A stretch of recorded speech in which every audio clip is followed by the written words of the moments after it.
안녕하세요. 사연을 부탁해입니다. 오늘의 사연을 소개하겠습니다. 저는 현재 이혼을 하고 엄마와 함께 이제 막 돌이 지난 아들을 키우고 있습니다. 그런데 최근에 아주 기가 막힌 일을 겪었었는데요. 도대체 사람 인생이라는 것이 언제 어떻게 될지 아무도 모른다고 하더니 저에게도 그런 드라마 같은 일이 일어났습니다.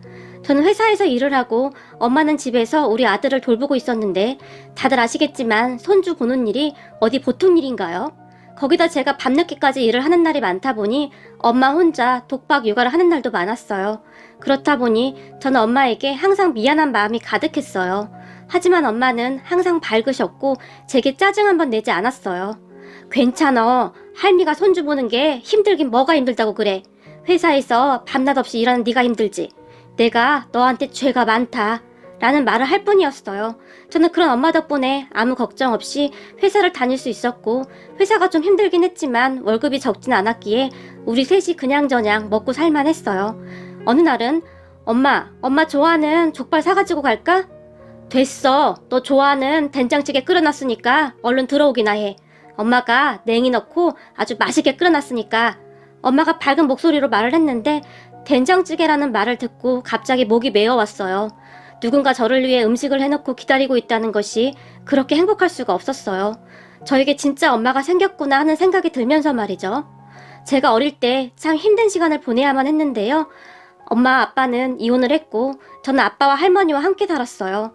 하지만 할머니와 아빠는 저를 탐탁지 않아 했고 아니죠. 정말 싫어했다는 표현이 더 어울리겠네요. 할머니와 아빠가 친엄마를 참 많이 미워했다고 들었는데 그래서였는지 엄마를 많이 닮았다던 저도 탐탁지 않아 했어요. 저는 밥 먹는 것조차 눈치를 보며 살곤 했었는데 그 와중에 아빠가 교통사고로 돌아가시면서 저는 정말 어쩔 수 없이 보호시설로 들어가게 되었어요. 할머니가 제 양육을 포기해버렸거든요. 그런 할머니를 미워했다거나 그렇진 않았어요.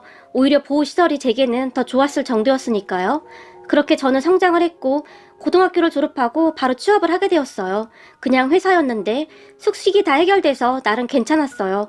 저는 그곳에서 몇 년 동안 일을 했고 그러다가 일 때문에 그 회사를 들락날락하던 한 남자를 만나 결혼까지 하게 되었어요. 남자는 부모님도 다 계셨고 집안도 꽤 부유해 보였기에 그때 당시 저에게는 참 과분한 사람이다 라는 생각을 할 정도였어요. 처음 시부모님께 인사를 갔을 때 시어머님도 저를 참 많이 아껴주셨고 가족 분위기도 좋아 보였기에 저는 망설임 없이 결혼까지 하게 되었어요. 결혼 후 한동안은 참 좋았는데요. 시간이 갈수록 남편이 변해갔는데 나중에 알고 보니 시아버님과 하는 행동이 똑같다고 하더라고요. 말을 정말 함부로 하기도 했고 취하기만 하면 돌변하기도 했어요. 참 대단했던 것이 남편은 제가 임신을 하기 전까지 그러한 것을 감쪽같이 숨기고 있다가는 제가 임신 5개월쯤이 되니 본성이 드러나기 시작했는데요. 아마도 제가 아들 때문에 어쩌지 못하리라고 생각했던 것 같아요. 하지만 저는 그렇게 우유부단한 성격이 아니었어요. 한마디로 남편이 저를 잘못 봤던 것이죠. 저는 그런 남편을 보며 뭔가 이상하다고 생각했고 다니던 회사도 그만두지 않았어요. 제가 워낙 성실했기에 회사에서도 출산 후 다시 복귀할 수 있도록 배려를 해줬거든요. 남편은 계속 그만두라며 잔뜩 취해서 제게 윽박을 지르기도 했지만 하루하루 달라지는 남편을 보며 어쩌면 저 혼자 아들을 키워야 할지도 모른다는 생각을 하고 있었거든요. 그러다가 아들이 태어났고 출산 휴가에 들어갔는데 남편의 행패가 더욱 심해졌어요. 아이를 낳고 제가 살이 많이 찌긴 했는데 그런 저를 보며 네 몸에서 돼지우리 냄새가 난다 라는 말도 서슴지 않았고 어느 날은 꾸역꾸역 네 입에 쳐넣는 거 보니까 입맛 떨어져서 밥을 못 먹겠다 라는 말도 그냥 아무렇지도 않게 했어요. 참 기가 막혔던 것이 아이를 낳고 나서 정말 정신이 없다 보니 국에 밥을 말아서 후루룩 마시곤 했었는데 그 모습을 보며 그렇게 말을 하더라고요. 그런 남편을 보면서 점점 정이 떨어져 가고 있었는데 또다시 잔뜩 취해서 들어온 남편이 왜? 내가 마음에 안 들어? 그래봤자 네가 친정이 있어 친척이 있어. 너 지금 나가면 갈 데도 없잖아. 라며 비아냥대기 일쑤였어요. 그리고 저는 그때쯤 이혼을 해야겠다고 결심을 하게 되었어요. 물론 아들이 아빠 없이 자라야 한다는 것에 마음이 아프긴 했지만 정말 가끔은 없어도 될 만큼 최악인 아빠도 있는 것이니까요. 결국 저는 아들을 위해 이혼을 하기로 결심했는데 어린 시절 외롭게 살았던 저와는 달리 아들은 행복하게 살았으면 했는데 정말 마음이 아팠어요.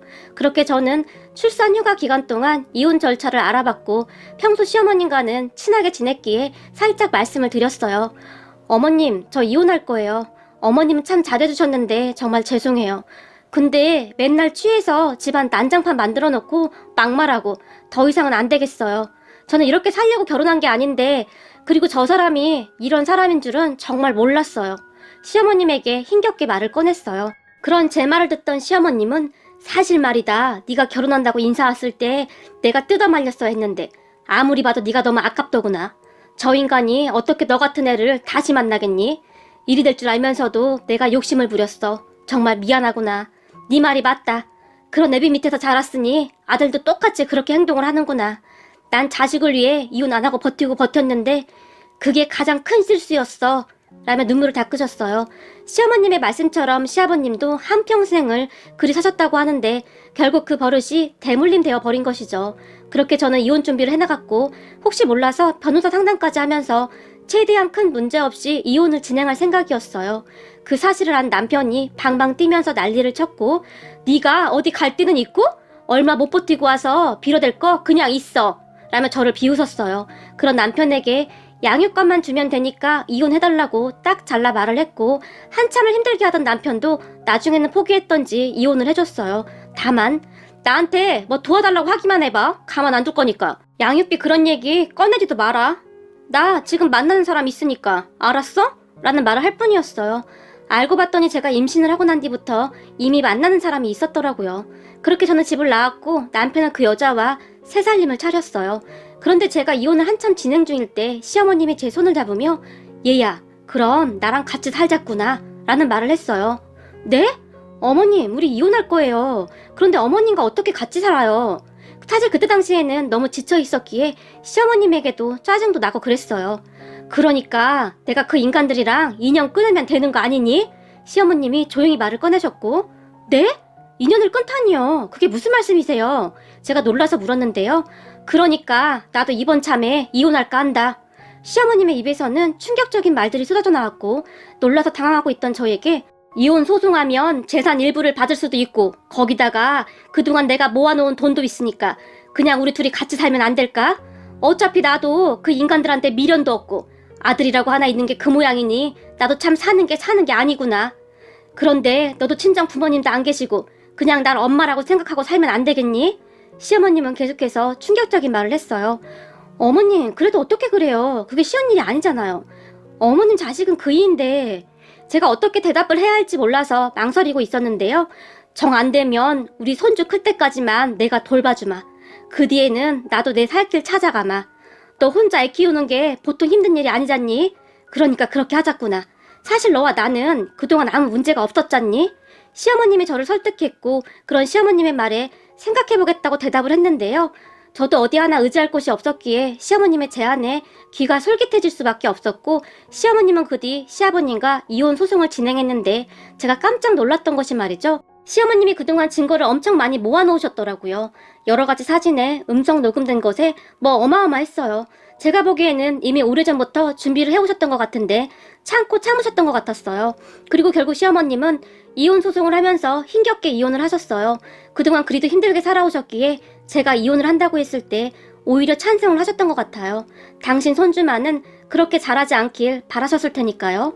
그렇게 시어머님과 저는 작은 아파트 하나 얻어서 그곳에서 새 삶을 시작했는데 앞으로는 내가 네 엄마니까 엄마라고 부르렴. 우리 그렇게 맘 편히 살자꾸나. 시어머님이 말씀하셨고 우리는 그렇게 모녀처럼 살고 있었어요. 동네 사람들조차도 우리가 진짜 모녀라고 알고 있을 정도였고요. 가끔 시아버님이 전화를 해서 모진 말을 하기도 했지만 시어머님은 한 번만 더 전화하면 경찰에 신고할 테니까 그리 알아 라며 차갑게 대응하셨어요. 가끔 전 남편이 시어머님에게 전화를 하기도 했지만 이런 정신 나간 놈아, 네가 이혼한 순간 너랑 나는 이미 연이 끊어진 거다. 그러니까 다시는 연락하지 말거라 라며 역시 단호하게 행동하셨어요. 그렇게 우리는 나름 잘 살았어요. 시어머님이 육아를 전담해 주셨기에 저는 일에 집중할 수 있었고 아끼고 아껴서 적응까지 하면서 정말 열심히 살았거든요. 그 뒤에도 시아버님이 어떻게 알아낸 것인지 우리 집 앞까지 쫓아와서는 당신 그동안 내 덕에 잘 먹고 잘 살았는데 왜 이렇게 힘들게 산다고 그래? 나랑 살면 돈 걱정은 없잖아. 그러니까 다시 집으로 돌아가. 처음에는 시어머님을 설득했지만 돈만 많이 갖다 주면 뭐해? 마음은 지옥에 살고 있는데 난 그까짓 돈 다 필요 없어. 평생 동안 밤에 잠도 제대로 못 잤었는데 요즘엔 아주 푹 잘 자고 있어. 그러니까 돈 많이 벌어서 당신 혼자 잘 살아. 시어머님은 아주 단호했어요. 사실 시아버님이 꽤 큰 가게를 하나 운영하고 있었는데 그곳에서 나오는 수입이 상당히 괜찮았거든요. 남편도 그곳에서 일을 하고 있었는데 시아버님 믿고 직원들에게 함부로 하고 그래서 말이 많기도 했어요. 그런 남편은 돈을 아주 펑펑 쓰고 다녔는데 돈 아쉬운 줄 모르고 살고 있었어요. 그렇게 시어머님이 눈 하나 깜빡이지 않자 시아버님이 난동을 피우기 시작했는데 제가 바로 경찰에 신고를 해버렸어요. 물론 그런 저를 보며 냉혈한이라고 생각할지도 모르겠지만 시아버님의 손버릇이 아주 고약해서 제 입장에서는 시어머님을 지켜야만 했어요. 시어머님은 아들을 제외하고 제게 있어 하나밖에 없는 가족이었으니까요. 경찰에 신고를 한 후 시어머님에게 엄마 미안해. 근데 난 엄마한테 또 손 찍어 말까봐. 그럼 엄마가 다치니까. 난 엄마가 다치는 게 정말 너무 싫어. 제가 눈물을 흘리며 시어머님을 꼭 끌어안았는데요. 시어머님이 그런 저를 정말 있는 힘껏 안아주면서 살면서 내가 낳은 아들 자식도 그렇게 날 막아준 적이 없는데 정말 고맙구나. 시어머님도 한동안 소리내어 우셨어요. 그렇게 시어머님과 함께 살게 되면서 더 많은 대화를 하게 되었는데요. 사실 전에 우리 친정이 아주 부자였어. 근데 우리 아버지 사업이 부도나면서 하루아침에 가족들이 다 길거리에 나앉게 됐다. 정말 하루하루 살아가기가 힘든 그런 시절이었어. 근데 평소에 날 마음에 품고 있던 네 시아버지가 우리 부모님을 찾아와서 나와 결혼만 시켜주면 앞으로 편히 살게 해주겠다고 했더구나. 예정대로였다면 난 그때 대학을 졸업한 뒤 유학을 다녀와서 대학 교수가 되고 싶었다. 옛 생각이 나는지 시어머님의 눈시울이 붉어지셨어요. 그런 시어머님의 말에 유학이요? 제가 놀라서 물었는데요. 그래, 난 피아노를 전공하고 있었다. 거기다 꽤 괜찮은 실력이었었지. 그런데 아버지 사업이 부도나면서 모든 것이 엉망이 되었어. 그런 와중에 네 시아버지가 허구한 날 우리 부모님에게 찾아와서 그렇게 잘하니 우리 부모님도 마음이 움직이기 시작하더구나. 무엇보다도 돈이 많은 네 시아버지한테 마음이 갔던 것이겠지. 아무래도 부모님은 평생을 돈 걱정 없이 살았던 내가 앞으로도 좀 풍요롭게 살길 바라셨겠지. 시어머님이 잠시 말을 멈추셨어요. 그리고는 그런데 우린 달라도 너무나 달랐어. 네 시아버지는 대학을 나오지 못해서 내가 자기를 막대한다는 말을 수시로 하면서 나한테 함부로 했다. 물론 금전적으로는 편했지. 우리 부모님에게 인심 쓰듯이 돈도 막 주고 했으니까. 하지만 집에 돌아와서는 나를 그렇게 못살게 굴었다. 난 그걸 그냥 다 견뎌냈고 그리고 이제는 그 빚 다 갚았다고 생각한다. 그래서 이혼을 결심했던 거고. 시어머님이 다시 눈물을 흘리셨는데 처음 듣는 시어머님의 말씀에 가슴이 그렇게 먹먹할 수가 없더라고요. 결국 시어머님과 저는 많이 닮아있지 않았나 하는 생각이 들 정도였어요. 항상 외로운 사람이라는 것이 말이죠. 그렇게 시어머님과 저는 더 가까워졌고 우리는 하루하루 행복한 시간을 보내고 있었는데 그러던 어느 날 우리에게 정말이지 믿지 못할 일이 일어났는데요. 그날도 저는 늦은 시간까지 회사에서 일을 하고 녹초가 되어 집에 가기 위해 준비를 하고 있었는데 전화 한 통이 걸려왔어요. 모르는 번호였기에 받을까 말까 망설이고 있었는데 왠지 전화를 받아야 할 것 같은 느낌이 들었어요. 여보세요? 라고 제가 지친 목소리로 전화를 받았고 혹시 민수 아씨 맞나요? 어떤 여자가 제 이름을 불렀어요. 네, 맞는데 누구시죠? 제가 잔뜩 의심한 채 물었는데요. 저는 박경아입니다. 여자가 조용히 말을 했고 박경아 씨요? 제가 그 여자 이름을 되뇌이고 있었는데 그 순간 제 내리를 스치고 지나가면서 설마 날 낳아준 생모? 라는 생각을 잠시 했지만 설마 아니겠지. 아빠와 이혼하고 난 뒤 단 한 번도 날 찾지 않았는데 그럴 리가 없겠지. 라며 제가 머리를 절레절레 흔들다가는 근데 누구시죠? 최대한 침착한 척 물었는데요. 수아야, 엄마야. 순간 그 여자 입에서는 그 말이 새어나왔고 네? 누구시라고요? 제가 놀란 채 다시 물었는데요. 엄마야, 널 낳아준 엄마라고. 라는 말을 하던 그 여자가 갑자기 눈물을 흘리기 시작했어요.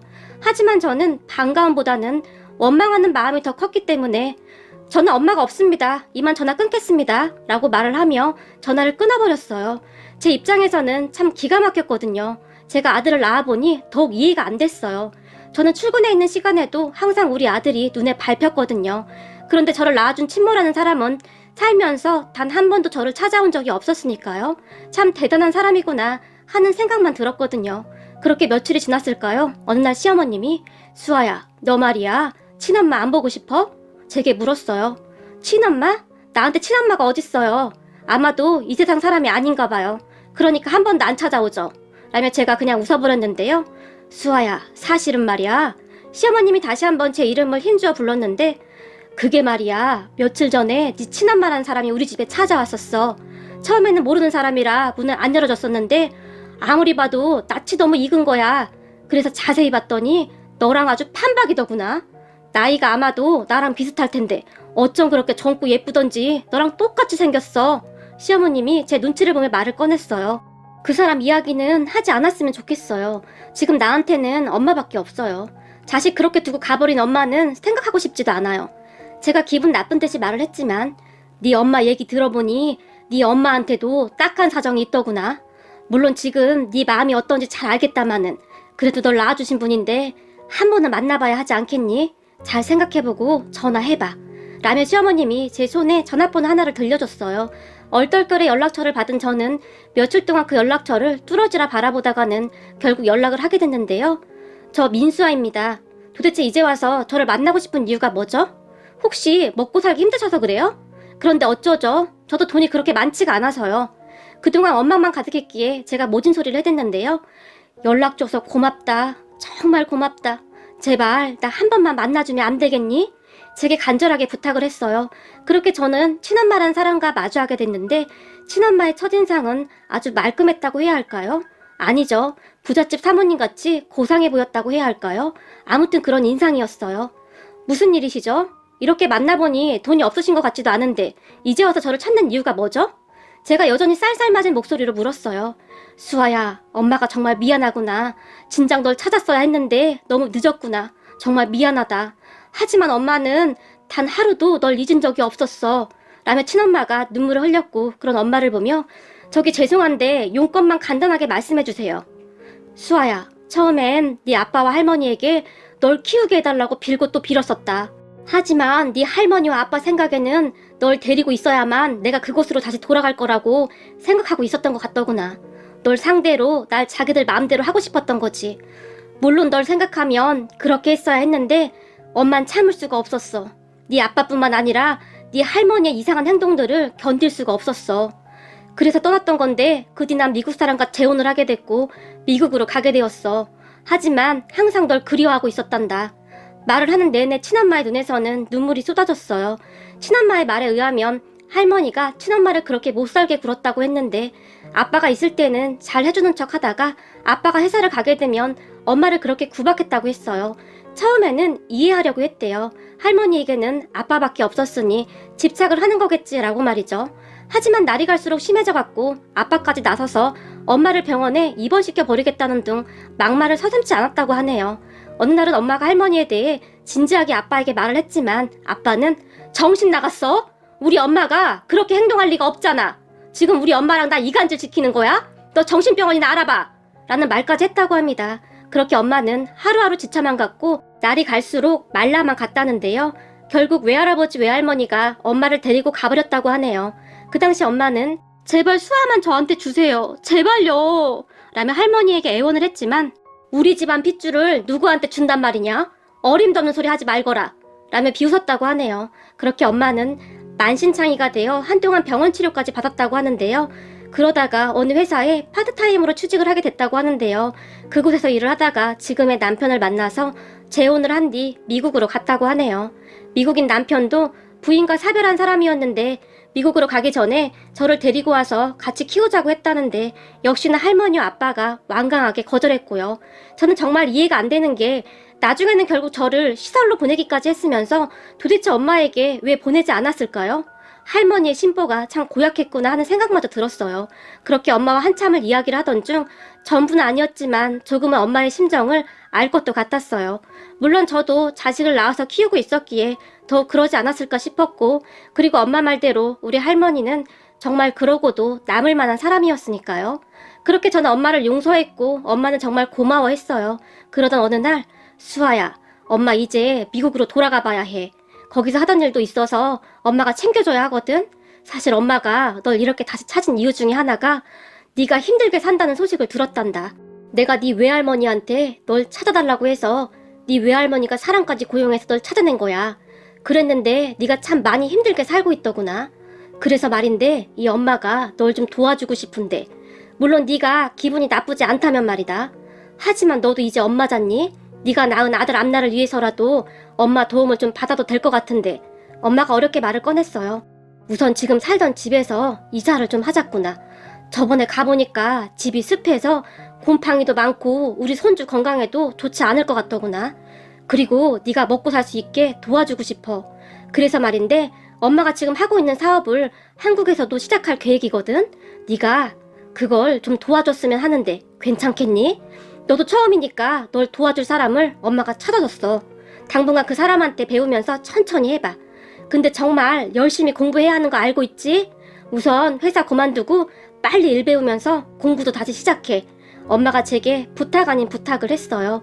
그런 엄마의 말에 제가 마다할 이유는 없었고요. 그렇게 저는 공부를 하면서 일을 배웠고 엄마 말로는 생각보다 일을 배우는 게 빠르다며 그렇게 좋아할 수가 없었어요. 엄마는 그 뒤에도 자주 한국에 나왔는데 어느 날은 재혼했다던 그분과 함께 저를 찾아왔고 그렇게 우리는 점점 가까워져 가고 있었어요. 그러던 어느 날 엄마가 근데 너랑 같이 사는 분이 네 전 시어머니라며.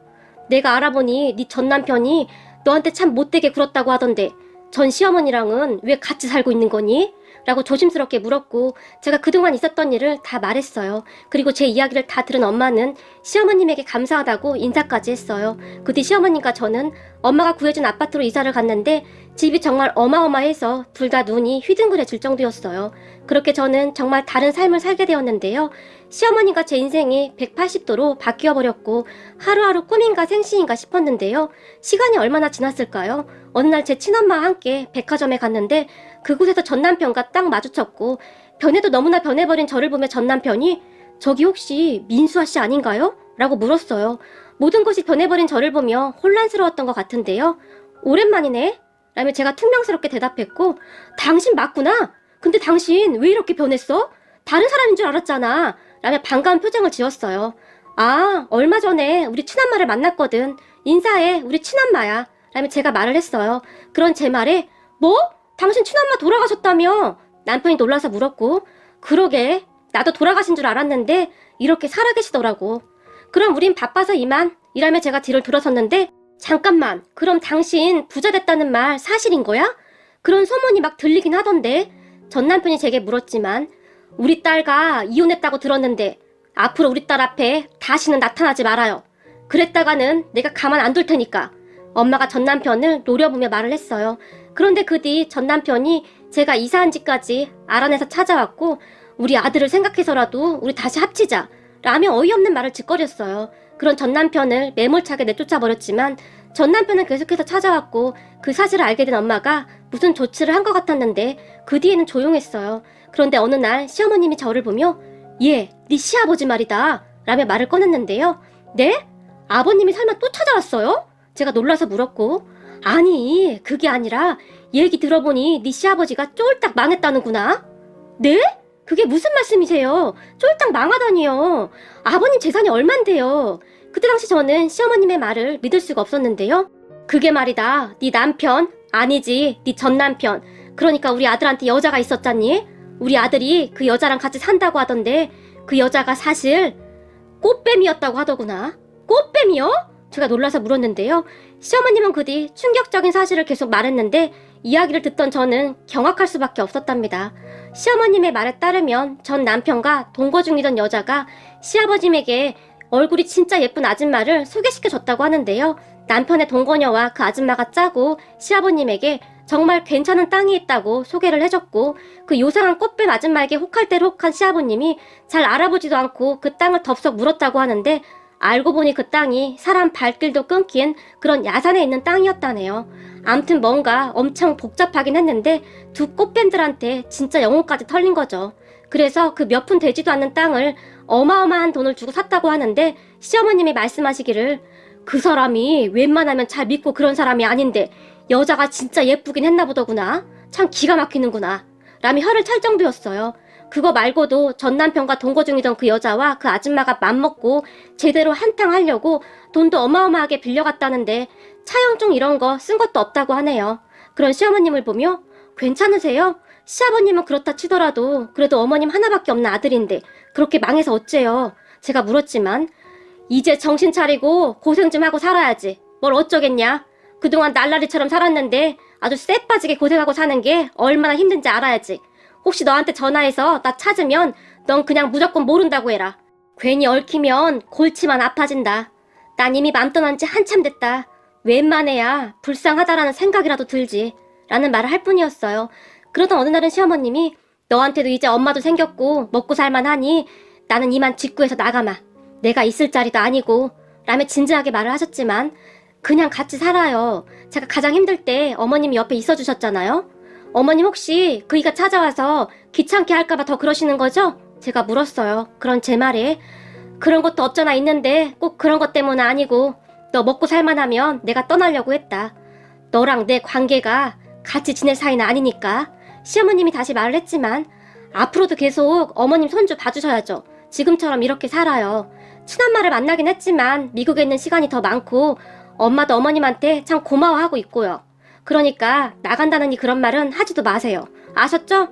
같이 살면서 손주 커가는 모습 지켜보셔야죠. 저 어차피 재혼 생각도 없어요. 그냥 제 아들 하나 잘 키울 생각밖에 없어요. 저 참 외롭게 자라서 우리 아들은 그렇게 두지 않을 거예요. 라고 말을 했고 제 말에 시어머님이 조용히 눈물을 닦으셨어요. 그리고 얼마 후 제가 피아노를 하나 사서 거실에 놓아뒀는데 그 피아노 뚜껑을 열던 시어머님의 손이 사시나무 떨리듯이 떨리고 있었어요. 그런 시어머님을 보며 어머님 이제 피아노 마음껏 치셔도 돼요. 비록 대학 교수는 못 되셨지만 앞으로 어머님 하나밖에 없는 손주한테 피아노 가르쳐주세요. 라며 제가 활짝 웃었어요. 제 말에 시어머님이 고맙구나. 정말 고마워. 라며 말을 잊지 못하셨는데요. 시어머님, 아니죠. 이젠 엄마라고 불러야죠. 엄마가 피아노 곁을 떠나지 않고 계시네요. 거기다 우리 아들도 피아노 소리가 좋은지 누워서 한참을 집중해서 듣고 있네요. 그런 모습을 보며 이게 행복이구나 싶은 생각이 들었어요. 그 이후 전 남편이 몇 번 찾아왔지만 시어머님이 단박에 내쫓아버렸어요. 얘기를 들어보니 참 힘들게 살고 있다고 하더라고요. 평생을 고생 한번 안 해본 사람이 참 먹고 살기 힘들겠죠. 하지만 그것도 그 사람의 업보 아니겠습니까? 저는 그냥 그렇게 생각하며 살고 싶네요. 앞으로도 시어머님 모시고 우리 아들과 셋이서 행복하게 살아가고 싶습니다. 오늘의 사연은 여기까지였습니다. 즐겁게 보셨다면 구독, 좋아요 부탁드립니다. 고맙습니다.